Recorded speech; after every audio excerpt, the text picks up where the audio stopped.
hearing from the top three very shortly here at the A1 ring. Let me just show you how today's race has changed the standings, the driver's standings. That is what it's all squeezing up there now, isn't it? Michael Schumacher just 6 points ahead of David Coulthard. Mika Hakkinen, the world champion, very much back in the mix, 48 points, a couple behind Coulthard. Barrichello up there on the podium on 36 points. Fisichella, a rare non-finish for him today, back on 18. Ralf Schumacher had a pretty bad time in the Williams on 14. And Jacques Villeneuve on 11 in the BAR. It really is squeezing up very nicely at the top. And in the constructors, well, the McLaren maximum has taken them ahead of Ferrari. McLaren 98 points, Ferrari 92. Williams just a point clear of Benetton going for that third place. Let's go straight to the press conference. Grand Prix. Mika Hakkinen, David Coulthard and Rubens Barrichello. Mika, many congratulations on a very dominant victory. It's 16th of your career and your first since Barcelona. If I can just start by asking you about the start and in particular the first corner, could you see anything from your vantage point on the track of what happened? No, I did not see what happened. I just saw what happened was going round the first corner. When I was heading for turn 2, they showed yellow flags, and I was a bit surprised why they showing yellow flags over there. But then later on, after turn 2, the team informed about the safety car, and it was impossible to really see what happened. But then when I went next lap, I saw a lot of cars on the gravel, so I realized what happened. Now, early on in the race, you received a shift rev sign from your pit. What was that? Yeah, it's something what the driver doesn't necessarily want to sometimes see. It basically it means it's no point to rev the engine in the maximum RPM, so you don't have to take everything out of the engine. In that point, personally, I was not sure exactly was there a problem, or did they show me just it was no point to push. So automatically, I did drop the RPM, couple hundred revs, and. But there had been no team orders at that point or anything like that. What? No team orders at that point. Sorry, I didn't hear that. Okay. Mika, look, well done. Thank you. David, you made a super start, equal with Mika, and then seemed to brake very hard into turn 1. Look, did you change of heart going into there? Well, you have to brake hard for the corners, first of all, and being on the inside, then you never come quite sure exactly where the dust is and how much grip you're going to have. So I took it as far as I felt comfortable, and obviously Mika had the advantage because he was on the outside. So you just have to sometimes accept that you can't brake as hard and as late on the inside line as you can on the outside. Simple as that. Mika pulled out a significant gap in the first stint. Did you have any problems? Because he then came back and set fastest lap right at the end to prove that you had the pace. No, not especially. I was, first of all, as you can probably imagine, quite happy with the outcome of the first lap, because that gave me an opportunity right away to close in a lot on Michael. And it became clear after about 8 or 9 laps that the extra fuel I was carrying initially meant that Mika was able to open up a slight gap. So then there was no real point to battle really hard, because I'm chasing a slightly quicker car at that point, and in reality I could have turned what was an easy 6 points into maybe nothing if we were really battling hard on the track. So I was quite comfortable to just today accept the 6 points, try and hope the car was reliable, which it was, and I said to the guys in the slow down lap, that's the car has finished every Grand Prix since Brazil, including Brazil, and I think that's fantastic reliability, and hopefully that'll continue for the rest of the season. You're now just 6 points behind Michael Schumacher. Are you thinking of the world title yet? No, I don't think there's any need to think about that. It's individual races that if you do well in all of those, then the reward for that is having more points than the others in a world championship. So I just want to look towards the next Grand Prix, and I think we'll be strong there. I think I'll be strong there, and try and get maximum points at that race. Well done, David. Thanks a lot. Rubens, you're probably the best qualified here to comment on the first corner mayhem. How did you see it? Well, actually, I didn't see very much. I I saw that Michael came on the inside, and I didn't want to make any problem for him because I mean, we teammates, we have to work together for Ferrari. All of a sudden, I was hit by somebody, and obviously I went out on the track on the gravel. And you know, I was lucky to survive then, and really I'm lucky to finish third today because the car was undrivable until I came to the pit stop, and then we made a little bit of adjustment. And so the car, it was simply not what I expected, just because the floor was broken. And that's why you seemed unable to do anything about Pedro de la Rosa. Exactly. I mean, I was struggling with a very loose car at that point, and I was just hoping that things would change. It changed later on after the pit stop, but it was too late. Rubens, many thanks. Mika, McLaren have now taken the lead in the Constructors' Championship by 8 points. Good. We go to Hockenheim, a power track. You've got a very good engine. You must feel very confident there. There is all the reasons to feel confident, yes, to go to Hockenheim. All the past years, we always have been very competitive over there and very quick. So we're going to go flat out. We are confident. Thank you, Mika, and well done. And now just... Yeah, next we go to Hockenheim, Michael Schumacher, home territory, of course. We're going to have a word now with Jenson Button, waiting to have a chat to us down in the pits. Hi, Jenson. A nice smile on your face. I mean, starting down in 18th as you did and finishing up 5th. I mean, that's not a bad afternoon's work. I think it was a bit more luck than judgment on the first corner. But I suppose I was in the right place at the right time, and I think I came out about 7th, so it wasn't a bad start. And then at the pit stops, the team did a great job to get me in front of Salo and Herbert, just for Villeneuve to come out in front of me after his stop. So it was good to finish 5th, and it's also good to get some points after such a long time. The last Grand Prix was Silverstone, so it's good to be back up there and joint with Frentzen on points. Sure, where you finished 5th as well at Silverstone, didn't you? What happened to you during that accident that took Schumacher out of the race then? I couldn't really see that much because there was so much smoke. I don't know if it was tyre smoke or what, but I just kept on the inside, sat behind Johnny, and we were able to come through it. There was cars all over the place though. We just had to dodge them. It was like dodgems. It was crazy, but we just about got through. And then I had my own little excursion towards the end of the race, but I've told Frank and Patrick I did that on purpose to make it a bit more interesting. I think they were getting bored in the garages. It was a tough car to drive, that Williams, wasn't it, towards the end of the race? After the pit stop, sorry, the second stint, it was quite tail endy, as you probably noticed.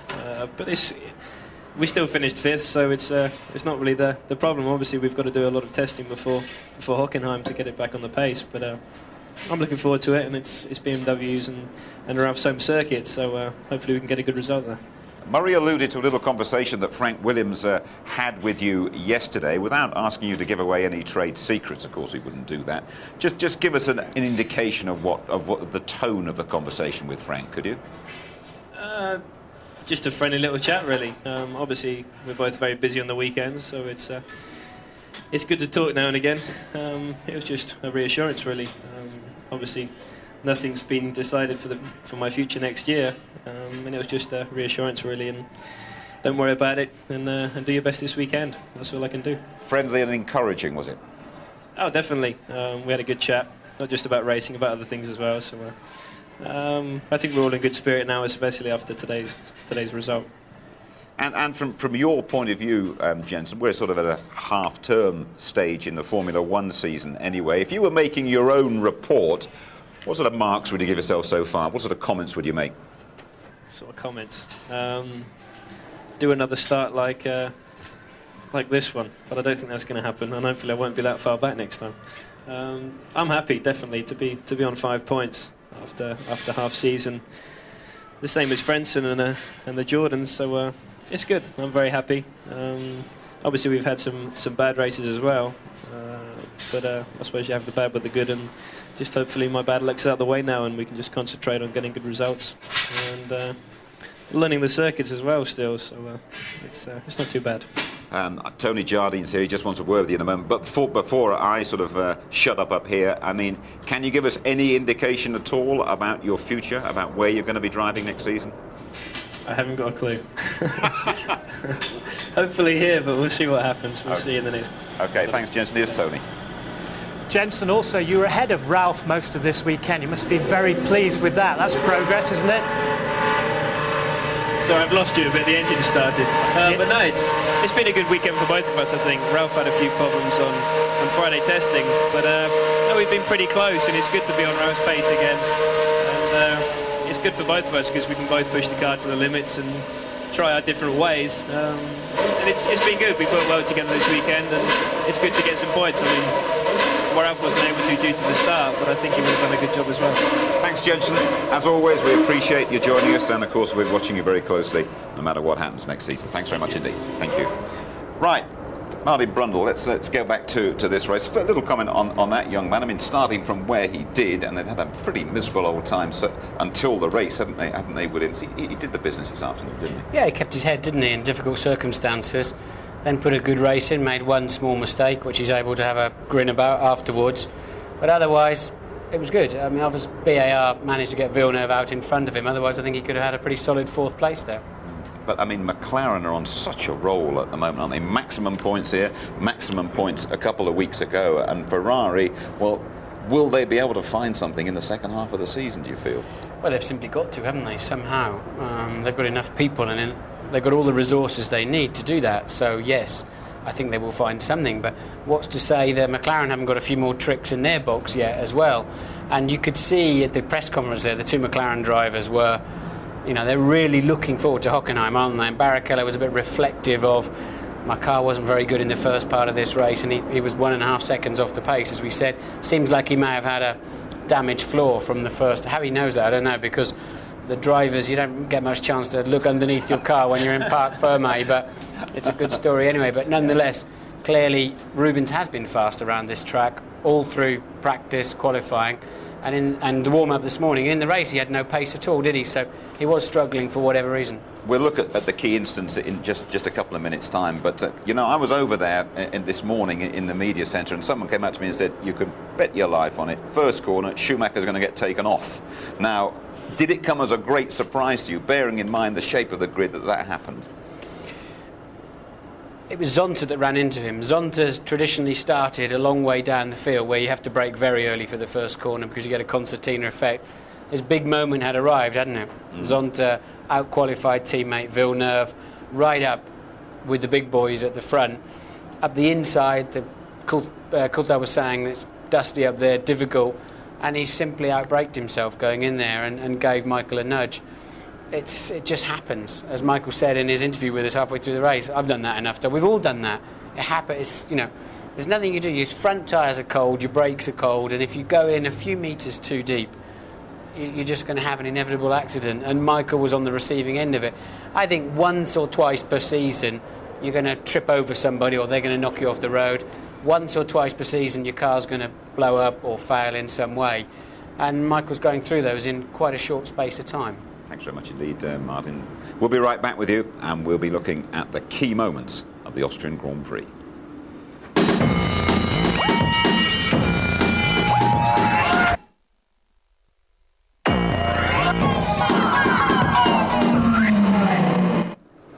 I have to tell you, there's been a very dramatic change in the betting for the World Drivers' Championship on the back of what has happened here. These are the odds supplied to us by the bookmakers Ladbrokes. Well, those were the odds back on June the 3rd, a month ago. Schumacher, a prohibitive 7-1 on favourite. Mika Häkkinen, world champion, at 7-2, and David Coulthard, a big outsider, at 12-1. Spool on. After the race today, odds against for the first time this season. Michael Schumacher 5-4, and the bookies go 2-1. Both Mika Häkkinen and David Coulthard, underlining what a thrilling climax to the season we are in for. Okay, Tony, let's have a look at the start of the race. You have first bite at this and give us your views on what happened here. I think the great thing about this is David Coulthard at Mugello at that test where only Ferrari were. He'd done about 30 practice starts. That's what he went there to do. And look, he went off so well, and the McLarens were neck and neck, and they left them all behind, while behind the rest of the pack are jostling. Hockenheim just nips in there, and then it all breaks loose as Zonta does his stuff on the outside. Now Barrichello there escaping, you can just see him going across the gravel. You can see how badly Villeneuve was affected. Poor Trulli's out. Ralf Schumacher, you can see there, he's stopped as well. He's taken the damage. But look again at the anticipation of Coulthard. That is one of his best ever starts, and he was neck and neck all the way there, just until that last corner leading up to turn 1. And there's the mayhem. There's Schumacher spinning off. There's the damage. Now more damage done now by Trulli going in and taking it off. And on the inside, the Sauber of Deniz has spun off as well. Now he gets a tap, I think, Barrichello here. Look, just from Trulli. And that's what Rubens was talking about, feeling that just before now. And it really is a big mess. Now, Martin, I know you've got a point to make. I just want to put one thing to you. You are Michael Schumacher, and the one thing you want is that race to restart. That must be the first thing that goes through your brains. Is there any way that you can manoeuvre that? For sure. It didn't work out though, did it? No. Michael waited. Michael waited. Look, here he goes. Look. He waited until they pulled the Jordan away. Somehow the anti-stall had collected the engine up. He drives back onto the racing line, look. So the car's working absolutely fine. And, oh no, I'm going to have to park it there. But looking again at that replay without having to commentate on it, there was a set piece going on with Ferrari into that first corner. Barrichello was yielding to Michael. Correct. And they both got a thump up the backside, because I think they were hovering to make the set piece work, because Barrichello got a much better start than Michael. Although his car was fatter, had more fuel on board, we know he went 40 odd laps into the race, but as he was hovering, letting Michael go, the pair of them got whacked up the backside. So is that in some way Ferrari really paying the penalty for Michael Schumacher being their numero uno, come what may? No, I don't think it's fair to say it's a penalty. I think they had a strategy. They didn't have as fast a car as McLaren, therefore they had to pull something out of the bag. I think that was very legitimately part of that procedure, but they paid a price for it, because while they were hovering, the whole lot behind them just couldn't slow down. Jim, I was just going to say, I mean, it's an old rally trick, is that if you've had a bit of an accident or whatever, you try and make sure the car ends up in the middle of the stage, so you block the stage. And I'm sure there must have been a thought there, as Martin said, well, and just get it to the edge there, and maybe this red flag is what I want. The irony here is it's Charlie Whiting, the race director, on whom all the drivers turned in the briefing on Friday night when they were complaining all about Schumacher's starts. And it's this time Charlie's prompt action to get the safety car out and the work of the marshals that has conspired against Michael Schumacher. And he was defending Michael Schumacher almost on Friday by saying, look, he hasn't actually done anything wrong. If you needed to do anything, you should have protested after the French Grand Prix. Charlie wanted to make sure our programme didn't go into Coronation Street again, I think, so he didn't want to... That would have been some overrun, He didn't want to put the red flags out. Heinz Harald Frentzen crashed off the street, didn't they? And then, I mean, the Jordans have had a pretty rough old time here all weekend. They're not having a great season, are they? All the potential's there, the speed is there. Frentzen, I'm pretty sure this was not his fault. The car was already smoking as he went in there, and he buried the throttle trying to drive his way out of problem. I mean, of course, he doesn't know why the car spun off. We had a better view of all of that than he did. He did the only thing that he could, and that's bury the throttle. Unfortunately, he should have stopped about now and let the car roll backwards, because with the tyres still churning, all it's going to do, I mean, we know the car runs just over an inch off the road. You haven't got to lift much gravel out of the way before you're on your belly. Okay, let's have a quick word, shall we, with Johnny Herbert. He's got that Jaguar home in 7th place, and here he is chatting to Louise. Johnny, 7th place, that's almost the worst place to finish, isn't it? It is the worst place to finish, I think. Yeah, it was disappointing because obviously 5th before the pit stops and 7th after them, so it was close to Mika when we came out, but it wasn't quite enough to stay in front of him. And then Jenson, obviously when he pitted, they seemed to gain a hell of a lot of time, and he came out in front of both of us. So then it's very, very hard. I tried as hard as I could to get up to them, which I got up to the back of Mika, but it's very, very hard to pass. But maybe another lap. So you'll be off to have a little word with your team now, will you? Well, no, I have to see why we lost it. It may not be, maybe just that they did a better one than us. But again, I don't know yet. I have to see. And just to remind you, no Eddie Irvine in the Jaguar team today. we expect him back, though, in a couple of weeks' time. We had the story about Prost, Martin, before the race. It looks as though Alain Prost could be coming to the end of his stewardship there. I'm sure that story will develop. But I don't know if it's ever happened to you, but I mean, it's pretty embarrassing when two cars take each other out from the same team, isn't it? It's astonishing. I mean, Alesi thinks he should automatically be let through there, and I think he's probably right in that situation because they're on different strategies. There's something flew off one of the Prost there. I think Alesi had already got, he said we touched before this when we interviewed him during the race.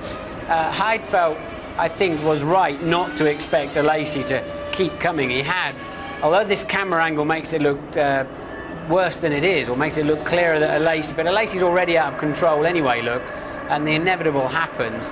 Heidfeld, he came into Formula One, he won the Formula 3000 Championship. He's strongly backed by Mercedes-Benz. He's had a terrible season. He does not want to yield in that situation. Prost should have been managing that from the pit wall. Alesi made that point.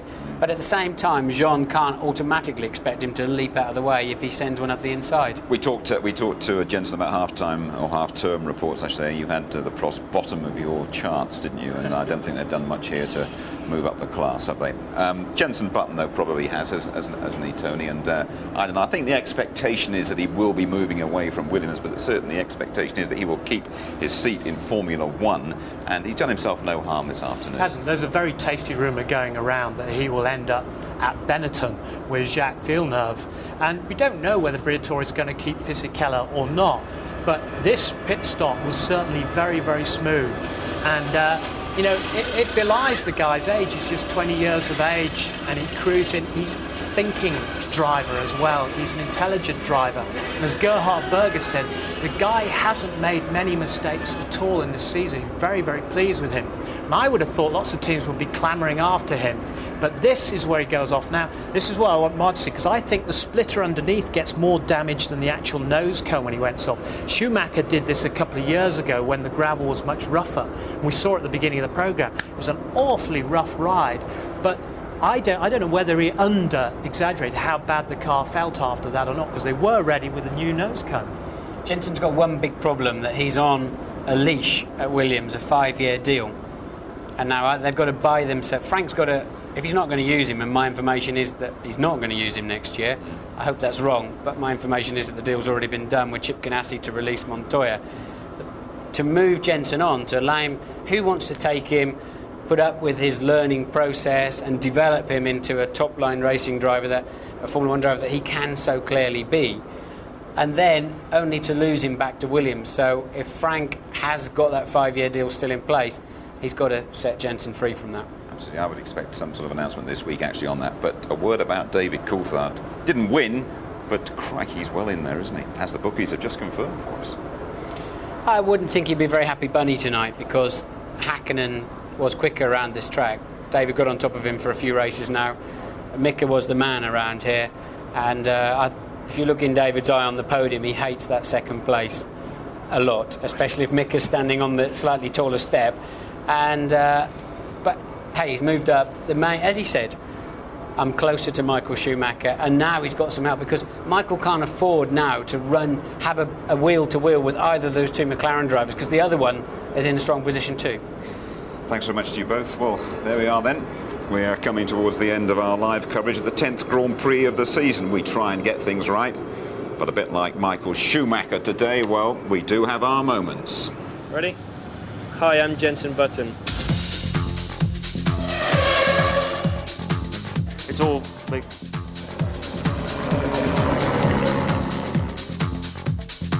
Yeah, I'm ready. I'm just waiting for something to happen.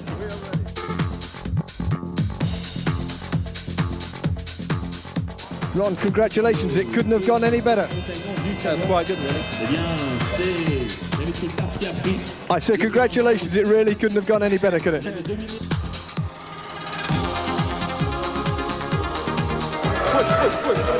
Can we grab a word, Mika?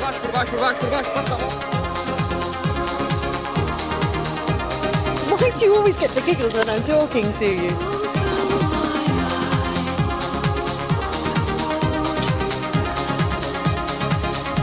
TV is very exciting. Yeah, I can imagine. Yeah. Is that all right, darling? Lovely.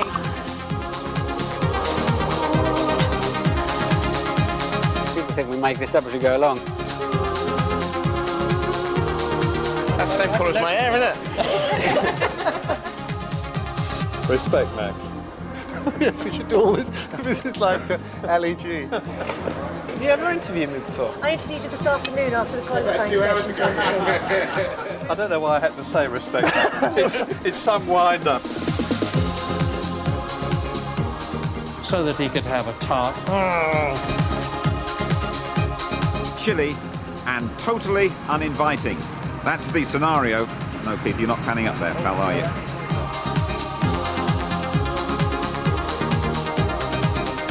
This could take forever.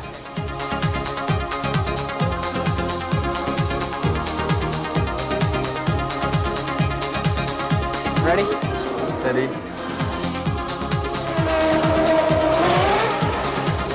And it's dip. A bit steep for you and me, Jim, but I reckon Teach could probably savour us.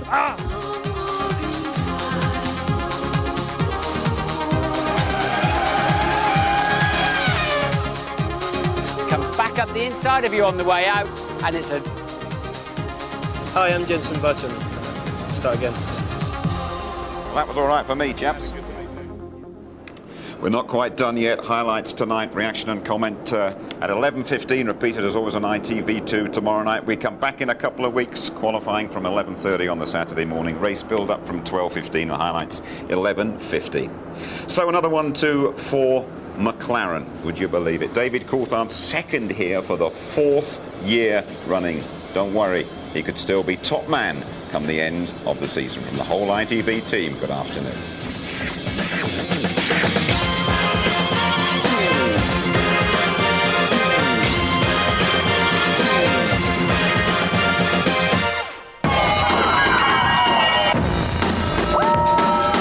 F1 on ITV in association with Texaco.